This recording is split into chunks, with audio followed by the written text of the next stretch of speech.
विधि लगाने से मिलता आराम है, राम है, जहाँ पे चलता श्री राम का नाम है।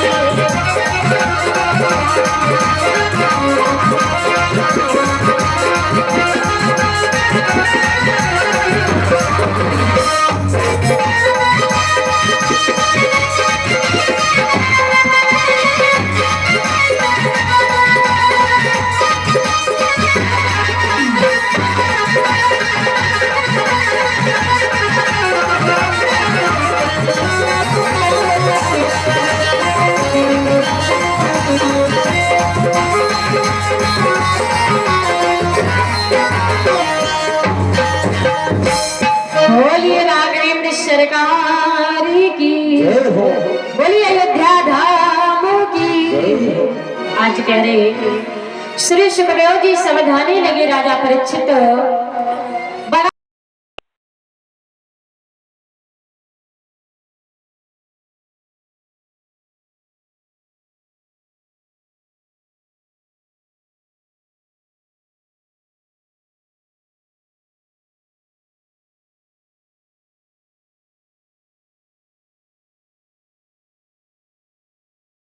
एक तो भारतवर्ष बड़ा ही पावन देश है। देखिए अपने भारत को क्या कहते हैं? भारत माता। क्या कहा गया है? भारत माता। अपने देश को माता की उपाधि दी गई है। पाकिस्तान को पाकिस्तान माता नहीं कहा गया है ना। अमेरिका को अमेरिका माता नहीं कहा गया। चीन को चीन माता नहीं कहा गया। लेकिन भारत को क्या कहा गया है? भारत माता। और उसमें भी ये विशेष करके अपना उत्तर प्रदेश, प्रभु श्री रामचंद्र जी का जन्म हुआ कहाँ पे? उत्तर प्रदेश अयोध्या धाम में। मुरली मनोहर घनश्याम श्याम सुंदर का जन्म हुआ उत्तर प्रदेश वृंदावन धाम।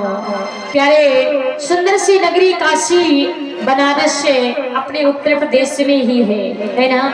तो विचार कीजिए हम सभी कितने सौभाग्यशाली हैं जो इस पावन धरा में हम सभी का जन्म हुआ है। आज प्यारे अयोध्या नगरी के एक राजा हैं जिनका नाम है महाराज अजो, जिनका नाम है राजा अजो। अज के ही पुत्र हुए हैं प्यारे महाराज दशरथ जी। एक बार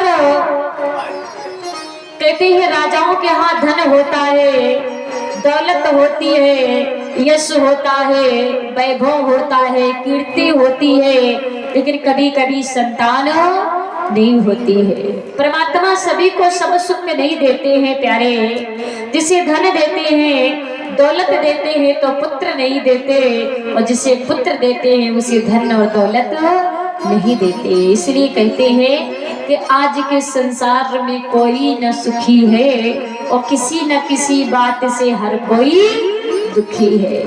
किसी न किसी बात से हर कोई दुखी है। कोई धन से दुखी है, कोई मन से दुखी है, तो कोई प्यारे तन से दुखी है। सुखी कोई नहीं है। राजा आज के आंगन में सब कुछ है मगर एक संतान नहीं है। चतुर ब्राह्मणों को बुलाया, हस्तरेखा को दिखाया, विचार कराया, क्या बात है मेरे आंगन में कोई पुत्र क्यों नहीं हो रहा है, मेरे कोई संतान क्यों नहीं है, मेरे कोई पुत्र क्यों नहीं हो रहा है। ब्राह्मणों ने बताया महाराज तुम्हारे पुत्र तो हो सकता है मगर तुम्हें एक उपाय करना पड़ेगा। कौन सा? जवाब दिया उपाय ये करना पड़ेगा कि अपनी मेहनत की कमाई से तुम प्रतिष्ठ यज्ञ करो। अपनी मेहनत की कमाई से प्रतिष्ठ यज्ञ करो, और जब प्रतिष्ठ यज्ञ करोगे तब भगवान का अवतार होगा, तब तुम्हारे यहाँ एक पुत्र का अवतार होगा। आज प्यारे अज ने विचार किया कि हमारे महलों में जितना भी धन है, जितनी भी दौलत है, ये तो सारी की सारी हमारे पूर्वजों की कमाई है। मेहनत के धन के लिए हमें मेहनत करनी पड़ेगी। आज प्यारे राजा अज ने रात्रि के समय में भेष बदला, अयोध्या नगरी में भ्रमण कर रहे थे। तो देखा रात्रि का समय है, एक जो जात का लुहार नहीं होता है, लुहार जानते हैं आप लोग, लुहार प्यारे रात में घन चला रहा था। लुहार रात में घन चला रहा था। राजा अज ने कहा भैया रात भर के लिए हमें भी नौकरी में रख लो, रात भर के लिए हमें भी नौकरी में रख लो। जब सवेरा हो तो हमारी जो दक्षिणा हो, जो मजदूरी हो, वो मजदूरी हमें दे देना। राजा अज ने प्यारे उस लुहार के यहाँ रात भर घन चलाया। राजा अज ने लुहार के यहाँ रात भर घन चलाया। जब सवेरा हुआ तो उस लुहार ने राजा अज को 1 टका दिया है। अज को 1 टका दिया। उस टके को लेकर के आए, अपनी प्राणों प्यारी महारानी को दे दिया, ये टका संभाल करके रखना। आज रानी ने उस टके को लिया प्यारे, देखा है उस टके को तो विचार किया मेरे यहाँ इतना धन है, इतनी दौलत है, मैं इस टके का क्या करूंगी। रानी ने उस टके को सतखंडे से नीचे फेंक दिया प्यारे।